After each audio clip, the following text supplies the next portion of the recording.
আসসালামু আলাইকুম প্রিয় নবম শ্রেণীর শিক্ষার্থী বন্ধুরা, তোমরা সবাই কেমন আছো? আশা করি সবাই ভালো আছো, সুস্থ আছো। আলহামদুলিল্লাহ, আমিও ভালো আছি। শিক্ষার্থী বন্ধুরা, আবারও চলে আসলাম তোমাদের জন্য শিল্প ও সংস্কৃতি এই সাবজেক্টের একটা ক্লাস নিয়ে। এই ক্লাসে আমি তোমাদেরকে বেশ কিছু প্রশ্নের উত্তর শেখাবো। তো প্রথমে আমরা আলোচনা করব হচ্ছে এক কথায় উত্তর দাও। প্রথমে আমরা কি শিখব? এক কথায় উত্তর। তো চলো আমরা এক কথায় উত্তর দাও এই প্রশ্নের উত্তরগুলো শিখে আসি। চলে যাচ্ছি মূল পড়ায়। শিক্ষার্থী বন্ধুরা, আমাদের প্রথম প্রশ্ন হচ্ছে সংস্কৃতি কয় ভাগে বিভক্ত? এর উত্তর হচ্ছে 2 ভাগে বিভক্ত। উত্তর কি হবে? 2 ভাগে। আমি উত্তরটা লিখি। উত্তর 2 ভাগে বিভক্ত। 2 ভাগে বিভক্ত। তাহলে যদি প্রশ্ন আসে যে সংস্কৃতি কয় ভাগে বিভক্ত, তার উত্তরটা হবে হচ্ছে সংস্কৃতি 2 ভাগে বিভক্ত। ওকে, আমাদের একটা প্রশ্ন শেষ। যাই হোক, এখন আমি তারপরে চলে যাচ্ছি। এরপরে হচ্ছে আন্তর্জাতিক মাতৃভাষা দিবস কত তারিখ? এই প্রশ্নের উত্তরটা আমরা শিখে আসি। আচ্ছা, স্ক্রিনে তোমরা প্রশ্ন দেখতে পারতেছো, আন্তর্জাতিক মাতৃভাষা দিবস কত তারিখ? উত্তর এটা হচ্ছে 21শে ফেব্রুয়ারি। 21শে ফেব্রুয়ারি, তোমরা নিশ্চয়ই এটা জানো। তো আমরা দ্বিতীয় প্রশ্নটার উত্তরও পেয়ে গেলাম। তো এখন আমি এভাবে সব পড়াতে থাকবো। তারপরে 14 ডিসেম্বর আমরা কোন দিবস পালন করি? শিক্ষার্থী বন্ধুরা, আমি এই যে প্রশ্ন দিয়ে ফেলেছি, তো এখন উত্তরটা হচ্ছে 14 ডিসেম্বর আমরা শহীদ দিবস পালন করি। কি দিবস? শহীদ দিবস। শহীদ দিবস পালন করি। ওকে, শহীদ বুদ্ধিজীবী দিবস। ওকে, আমরা উত্তরটা পেয়ে গেছি। তো অবশ্যই তোমরা এগুলো মুখস্থ করে ফেলবে। আমরা আরও একটা প্রশ্ন দেখতে পারতেছি স্ক্রিনে। তো এই প্রশ্নের উত্তরটা হচ্ছে 16 ডিসেম্বর। 16 ডিসেম্বর। শিক্ষার্থী বন্ধুরা, আমাদের মহান বিজয় দিবস কত তারিখ? 16 ডিসেম্বর। যাই হোক, এরপরে হচ্ছে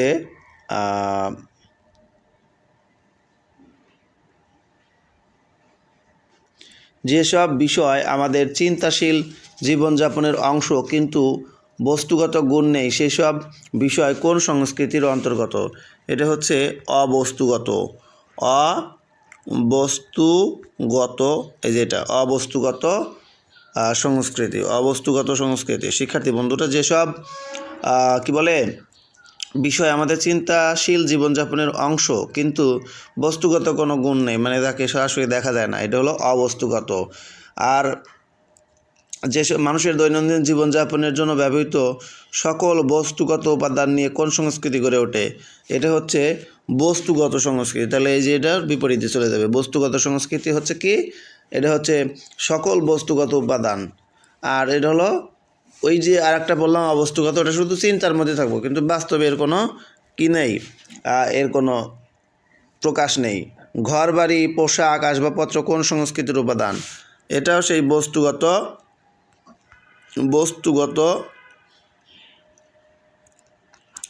সংস্কৃতি। বস্তুগত সংস্কৃতি। শিক্ষার্থী বন্ধুরা, তাহলে আমরা সংস্কৃতিকে 2 ভাগে ভাগ করতে পারি। সেটা হলো বস্তুগত সংস্কৃতি আর একটা হলো অবস্তুগত সংস্কৃতি। যাই হোক, এরপর আমরা চলে যাচ্ছি পরের ধাপে। দর্শন, ধর্ম, ভাষা, জ্ঞান, বিজ্ঞান কোন সংস্কৃতির অন্তর্গত? এটা কিন্তু অবস্তুগত। অবস্তুগত। তাহলে বস্তুগত অবস্তুগত আমরা বুঝে ফেলেছি। আর ঘর বাড়ি, পোশাক, আসবাবপত্র এটা হচ্ছে বস্তুগত সংস্কৃতি, কারণ এটা দেখা যায়। ঠিক আছে। যাই হোক, এবার আমরা হচ্ছে সঙ্গীতে শুদ্ধ স্বর কয়টি? সঙ্গীতে শুদ্ধ স্বর 7টি। সঙ্গীতে শুদ্ধ স্বর কয়টি? 7টি। আমাদের চারপাশের মানুষজন নিয়ে কোন পরিবেশ গড়ে ওঠে? এটা হচ্ছে সামাজিক। কোন পরিবেশ গড়ে ওঠে? সামাজিক পরিবেশ গড়ে ওঠে। আমাদের চারপাশের মানুষজন নিয়ে কোন পরিবেশ গড়ে ওঠে? সামাজিক পরিবেশ গড়ে ওঠে। মূল্যবোধ কোন সংস্কৃতির অন্তর্গত? এটা অবস্তুগত, এটা হচ্ছে অবস্তুগত। এরপর আমরা হচ্ছে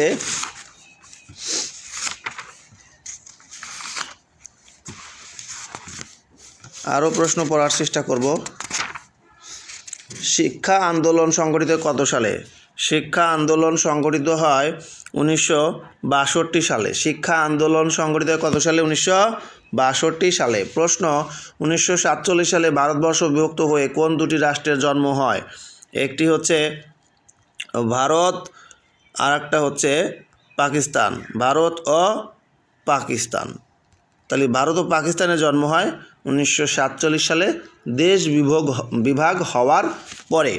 এরপর তৎকালীন পাকিস্তান কয়টি অংশ নিয়ে গঠিত ছিল? তৎকালীন পাকিস্তান এটা হচ্ছে দুটি অংশ নিয়ে গঠিত ছিল। একটি হলো পূর্ব পাকিস্তান আর একটা হলো পশ্চিম পাকিস্তান। আমরা পশ্চিম পাকিস্তানটাকে আগে রাখি। পশ্চিম পাকিস্তান এবং পূর্ব পাকিস্তান এই দুটি অংশ নিয়ে গঠিত ছিল। এখন শিক্ষার্থী বন্ধুরা পরের ধাপে যাচ্ছি। তৎকালীন পূর্ব পাকিস্তানের বর্তমান নাম কি? অবশ্যই আমরা জানি এটা হচ্ছে আমাদের প্রিয় জন্মভূমি বাংলাদেশ। তাই তৎকালীন পাকিস্তান কিন্তু বর্তমান নাম বাংলাদেশ। এরপরে হচ্ছে বর্তমান বাংলাদেশের পূর্ব নাম কি? বর্তমান বাংলাদেশের পূর্ব নাম হচ্ছে পূর্ব পাকিস্তান। পূর্ব পাকিস্তান। শিক্ষার্থী বন্ধুরা 1947 সালে তৎকালীন পাকিস্তানে সরকারি চারুকলা ইনস্টিটিউট প্রতিষ্ঠিত হয় কত সালে? 1947 সালে। 1947 সালে ঢাকা 1947 সালে প্রতিষ্ঠিত সরকারি চারুকলা ইনস্টিটিউট এর বর্তমান নাম ঢাকা বিশ্ববিদ্যালয়ের চারুকলা অনুষদ। ঢাকা বিশ্ববিদ্যালয়ের চারুকলা ইনস্টিটিউট। চারুকলা ইনস্টিটিউট এটা। ওকে, পরেরটা চলে যাচ্ছে। চট্টগ্রাম বিশ্ববিদ্যালয়ে চারুকলার প্রাতিষ্ঠানিক শিক্ষা চালু হয় 1968 সালে। ঢাকা বিশ্ববিদ্যালয় চট্টগ্রাম বিশ্ববিদ্যালয়ে চারুকলার প্রাতিষ্ঠানিক শিক্ষা চালু হয় কার হাত ধরে? শিল্পী রশিদ চৌধুরী। লিথোগ্রাফ অর্থ কী? লিথোগ্রাফ অর্থ কী? শিক্ষার্থী বন্ধুরা যদি এই প্রশ্নটা আসে তাহলে লিথোগ্রাফ অর্থ কী, তাহলে তোমরা লিখবে ছাপচিত্র। ছাপচিত্র। লিথোগ্রাফ অর্থ হলো ছাপচিত্র। এরপর স্বাধীনতা আমার স্বপ্ন, ঐক্য আমার শক্তি, মুক্তি আমার লক্ষ্য কথাটি আবুল মনসুরের। একুশের গান এটা রচয়িতাকে? আব্দুল গাফফার চৌধুরী। আব্দুল গাফফার চৌধুরী এই একুশের গান এর রচয়িতা। একুশের গান এই গানটিতে প্রথম সুরারোপ করেন আব্দুল লতিফ। এখানে আমি ঠিক করে দিয়েছি। আবার সুরারোপ করেন আব্দুল লতিফ আর গানটির রচয়িতা আব্দুল গাফফার চৌধুরী। একুশের গান এই গানটি এ পর্যন্ত কার দেওয়া সুরে গাওয়া হয়? শহীদ আলতাফ মাহমুদ। শহীদ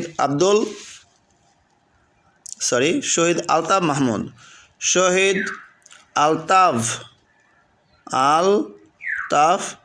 মাহমুদের এই সুরে গাওয়া হয়।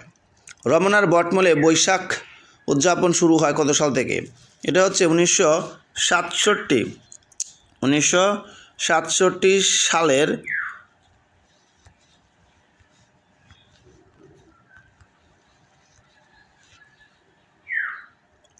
14 এপ্রিল থেকে। 1947 সালের 14 এপ্রিল থেকে এই যে রমনার বটমূলে বৈশাখ উদযাপন শুরু হয়েছে। এরপর সমর দাস কত সালে জন্মগ্রহণ করেন? 1929 সালের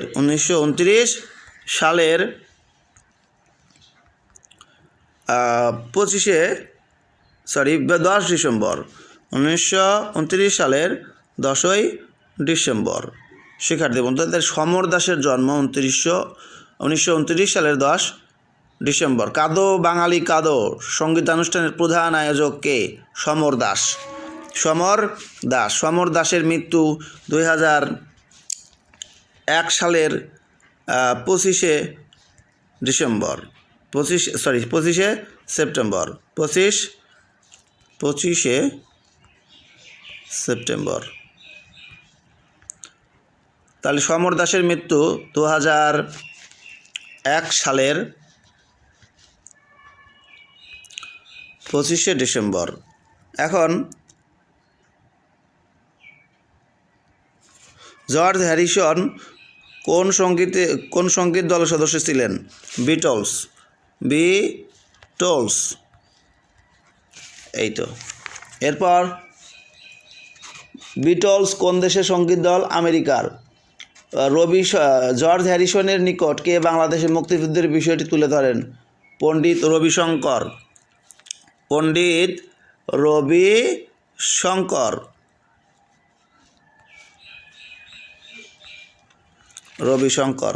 এরপর ছায়ানট কত সালে প্রতিষ্ঠিত হয়? ছায়ানট প্রতিষ্ঠিত হয় 1963 সালে। 1963 সালে। ছায়ানট কি? ছায়ানট হচ্ছে সঙ্গীত শিক্ষা প্রতিষ্ঠান।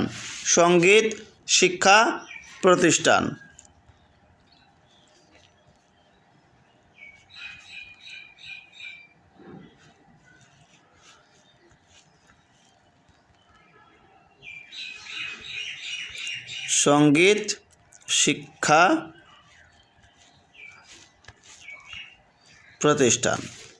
এরপর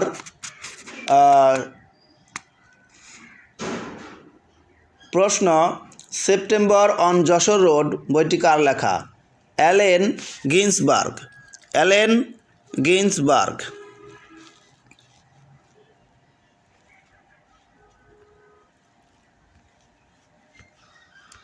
অ্যালেন গিন্সবার্গের লেখা সেপ্টেম্বর অন যশোর রোড।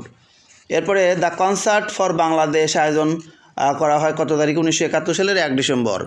1971 সালের 1 ডিসেম্বর।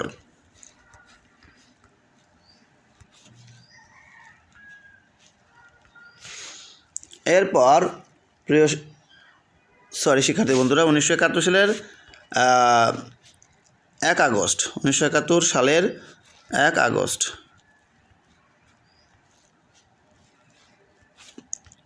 আচ্ছা, এরপর সাদা গোলাপে আগুন পঙ্কজ বিভাস নাটক দুটি কোন পটভূমিতে লেখা? মুক্তিযুদ্ধ। যাই হোক, যে কোনো জাতির সক্রিয়তা ও সংস্কৃতির প্রধান রূপ হলো ভাষা।